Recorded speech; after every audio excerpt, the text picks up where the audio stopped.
ఉంది అని అంటే 20 ఏళ్లలో పోతిరెడ్డిపాడు కింద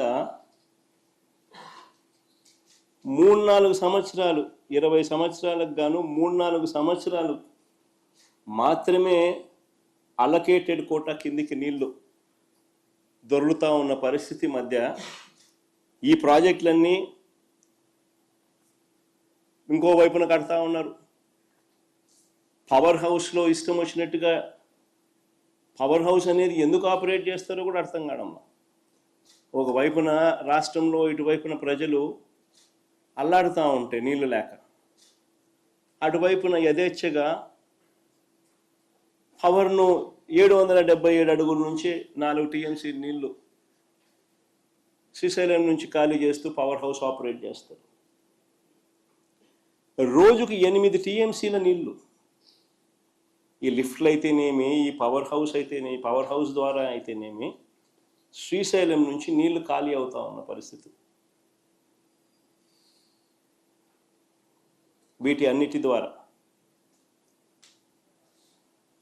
రోజుకి 8 టీఎంసీల నీళ్లు ఈ లిఫ్ట్ల ద్వారా అయితేనేమి, ఈ పవర్ హౌస్ల ద్వారా అయితేనేమి శ్రీశైలం డ్యామ్ నుంచి ఖాళీ అవుతా ఉన్న పరిస్థితి. మన రాష్ట్ర పరిస్థితి చూస్తే అటువైపున ఈ పరిస్థితి ఉంది, మరోవైపున మన రాష్ట్ర పరిస్థితి చూస్తే శ్రీశైలం డ్యామ్ ఆపరేషన్స్తో కిందకు తెలంగాణ వదిలేస్తా ఉన్న నీటిని మనం అడ్డుకోలేని పరిస్థితి.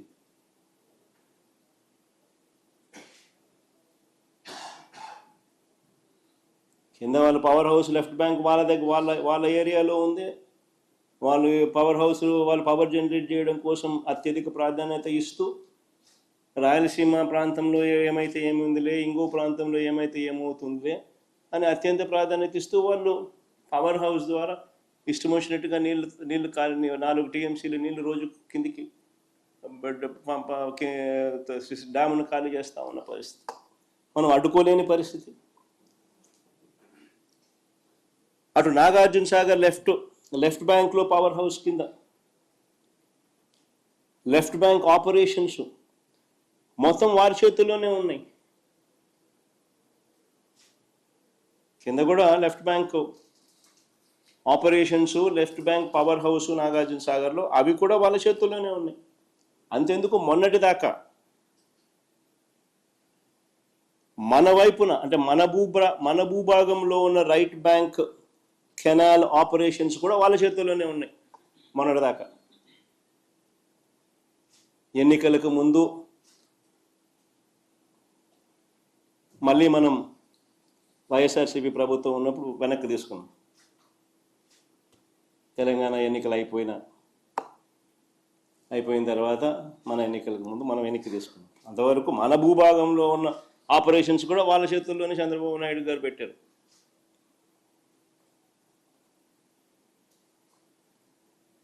నాగార్జున సాగర్ కిందున్న పులిచింతల ప్రాజెక్టు, దాంట్లో లెఫ్ట్ బ్యాంక్ పవర్ హౌస్ అది కూడా వాళ్ళ చేతుల్లోనే ఉంది.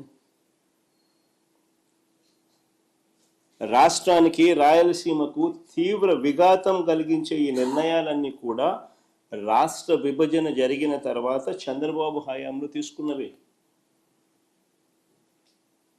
ఇవన్నీ కూడా నిర్ణయాలు.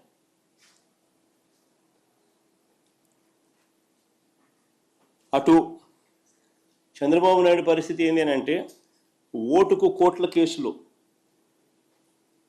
ఆడియో వీడియోలతో అడ్డంగా దొరికిపోయిన చంద్రబాబు నాయుడు గారు నోరు మెదపలేని పరిస్థితి,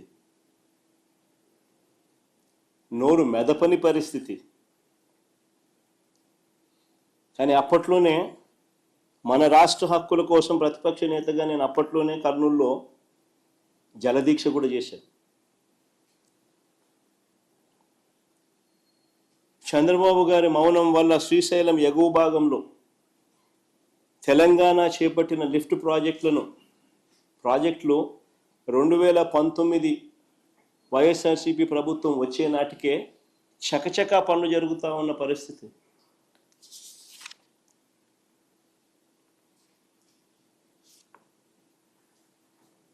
తెలంగాణ ప్రభుత్వం చేపట్టిన కల్వకుర్తి ఎక్స్పాన్షన్ అయితేనేమి, ఎస్ఎల్బిసి ఎక్స్పాన్షన్ అయితేనేమి, పాలమూరు రంగ